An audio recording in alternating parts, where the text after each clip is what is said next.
Well, here we go. We got a ticket. Joe Biden picking Kamala Harris, as predicted here in the John Fredericks Show. I don't even bother to put these things in writing or tweet them out because you listen to me, and that's all I need. I told you a month ago it was going to be Kamala Harris. It was the only choice he had of the choices available to him. He had to pick a woman. He said he was going to do that. He had to pick an African-American woman. He said he was going to do that, and he did. And Kamala Harris is the only African-American woman out there that was available that has some campaign experience and life experience and prosecutorial experience. So it was the only pick he could make. He couldn't pick Susan Rice. I mean, she would get skewered by being the biggest liar in the history of the world, going on those 8 TV shows, plus she unmasked names. So there was no way he was going to pick Rice. And any of the others mentioned, one was a communist. That's the chairman of the Black Caucus in Congress. One is a communist. One has 2 terms in Congress. That was Val Demings in Orlando. And you got a couple mayors. I mean, there was nobody there. So he had to go with Kamala Harris. Now, here's the scope here. And I'm going to go through this chronologically. Number one, the pick of Kamala Harris is an historic pick. I mean, this is the first time an African-American woman has been on the ticket of a major party in America. So if you're an African-American woman, regardless of whether you're a Republican or a Democrat, this is to be celebrated. Because the country is, I mean, you couldn't have imagined this 20 years ago or 30. Couldn't even imagined it. I mean, I remember in 84 when Mondale picked Geraldine Ferraro. I mean, there were people, Democrats, not voting for Mondale because of that. Times have changed. That was 84. Now, the real trailblazer for black women in politics is Shirley Chisholm. Shirley Chisholm, congressman from New York City, was the first black woman to get elected to Congress in America. She did that in 1968. Shirley Chisholm, moderately liberal, ran for president in 1972 and ran a presidential campaign. It was not a joke. I mean, she got votes in New Hampshire. She got votes in Iowa. She got votes in South Carolina. She got votes in Florida. You know, 5 to 10% range, but Shirley Chisholm raised money. She was a legit candidate in 72. That was the year that McGovern won the nomination. So a lot has changed since 1972, right? That was nearly 50 years ago. But let's take a moment and remember the real trailblazer here. Kamala Harris is not a trailblazer. Shirley Chisholm was a trailblazer. Now, Kamala Harris is a phony. But it is what it is. I mean, I'm just going to call it out. It is what it is. There's a lot of phonies out there, both sides of the aisle. But Kamala Harris is a phony. And quite frankly, Biden's choice of Harris as his running mate is neither bold nor shrewd. It's not bold because he said he had to pick one. After he said he was going to pick a woman, and after the Black Lives Matter movement exploded in the last 60 days, Joe Biden had to pick a black woman. So it's not like he made this bold pick out of the blue. He had to pick a black woman. Of the black women available to him to run for vice president, he picked Kamala Harris, which was his safest choice. So this is not a bold choice, nor is it a shrewd choice. It's not shrewd because she brings him nothing. If you were voting for Biden, you're voting for Biden. If you're not voting for Biden, Kamala Harris is not going to get you there. Maybe in California, he's going to win that anyway. What exactly does Kamala Harris bring to the ticket? Answer, nothing. She brings nothing to the ticket. Zero. So his historic choice of Harris as his running mate does nothing for him. It's not bold, and it's not politically genius. You want to go back to genius picks on paper that didn't work out? You got to go back to Dukakis in 88 against George H. Bush when Mike Dukakis, liberal lefty governor from Massachusetts, picked moderately to conservative senator from Texas, Lloyd Bentsen. That was a bold and shrewd choice. Didn't work out for him because Bush won, but that was a bold choice. Try to win Texas. That's where the Bushes were from. Try to win a couple states. Try to pick off a state in the South. Balance the ticket geographically and ideologically. That was a shrewd move. Didn't work out for him. But this is bold and shrewd. Now, actually, on the contrary, and even though I don't think he had a choice, candidly, Kamala Harris does, again, she does absolutely nothing. She's a political phony whose quest for raw power has guided her career. Identity politics, progressives, might be taken in by her race and gender, but an examination of her record reveals a ruthless opportunist who is acceptable to the corporate overlords who have destroyed the middle class. She's also does the China two-step.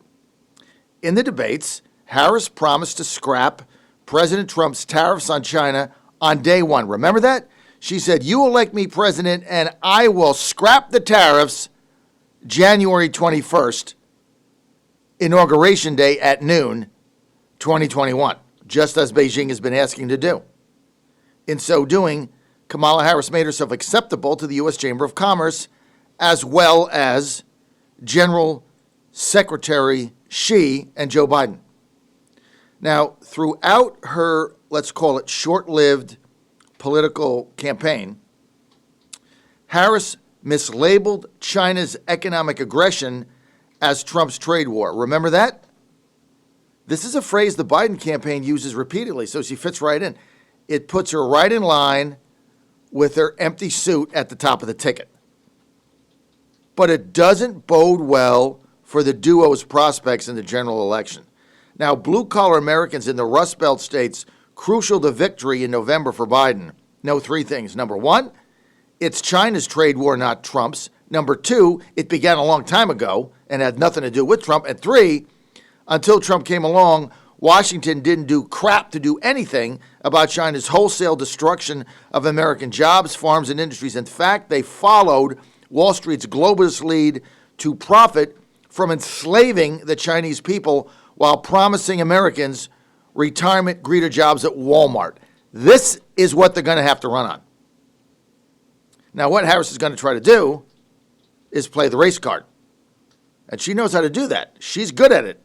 Let's get to the first Democratic debate of the 2020 presidential cycle. Kamala Harris called Joe Biden a racist. Remember that? Do you remember that? She called him a racist right on TV, right in the first debate. She called him a racist, played the race card, and it was all planned. She even asked for an apology, which she never received. Now, her hit on Biden was well-timed, as you all remember, but it was planned because as soon as the debate ended at 10 p.m., their campaign website started selling T-shirts on her campaign site and on Twitter. The T-shirts are already made and ready to go. Now, this person's a phony. She'll go any length to bury her record as a prosecutor in order to appease the anti-police identity politics extremists that now control the Democratic Party.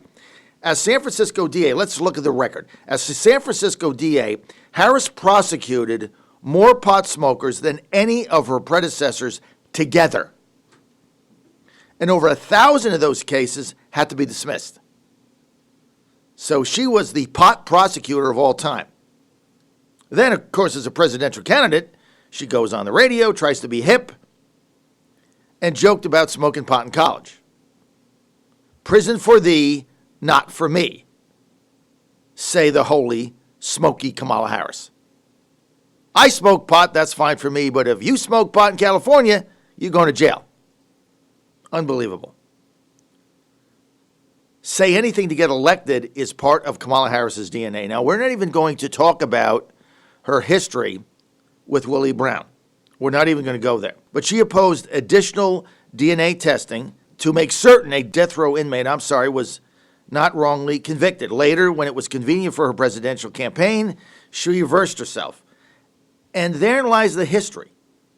Whatever it takes to get elected, she's going to get elected. It doesn't matter what it is. Now, she's also for open borders for cheap votes.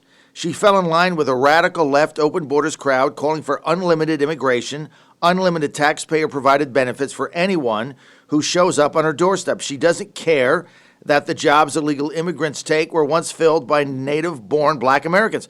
Urban voters are well aware of the competition poorly paid illegal immigrants pose to the black community. But Kamala doesn't care. She has lived a privileged life.